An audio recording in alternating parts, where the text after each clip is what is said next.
Jajaran Ditreskrimsus Polda Bali mengamankan perbekal Bongkase Badung dalam operasi tangkap tangan yang dilakukan di kawasan Puspem Badung.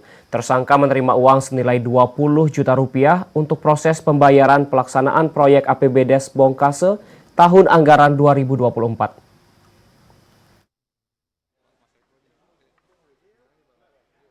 Setelah menjalani pemeriksaan intensif, IKL 59 tahun yang menjabat sebagai perbekal atau setara lurah di Desa Bongkase Badung, akhirnya ditetapkan sebagai tersangka tindak pidana korupsi oleh Direktorat Reserse Kriminal Khusus Polda Bali pada Rabu sore. Sebelumnya, petugas di Treskrimsus Polda Bali melakukan operasi tangkap tangan terhadap tersangka IKL di area pusat pemerintahan Kabupaten Badung.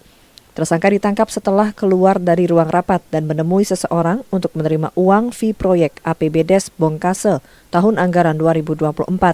Saat digeledah, petugas menemukan uang tunai senilai 20 juta rupiah di saku celana tersangka yang baru diterima dari seorang saksi.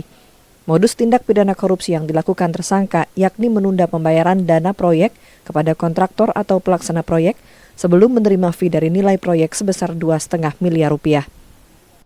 Tidak segera memproses pengajuan termin yang diajukan oleh penyedia kontraktor dengan cara menunda penandatanganan surat perintah pembayaran atau SPP dan tidak melakukan autorisasi pada sistem Bank Bali atau IBB sebelum ada kesanggupan dan kesepakatan untuk memberikan fee, sehingga dana termin yang diajukan oleh kontraktor belum bisa ditransfer ke rekeningnya. Petugas kini masih melakukan penyelidikan lebih mendalam terhadap tindak pidana korupsi yang dilakukan tersangka. Petugas menjerat tersangka dengan Undang-Undang RI Nomor 20 Tahun 2001, sebagaimana perubahan atas Undang-Undang RI Nomor 31 Tahun 1999 tentang tindak pidana korupsi dengan ancaman pidana penjara hingga 20 tahun dan denda hingga 1 miliar rupiah.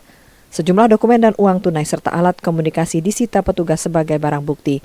Yuda Maruta melaporkan.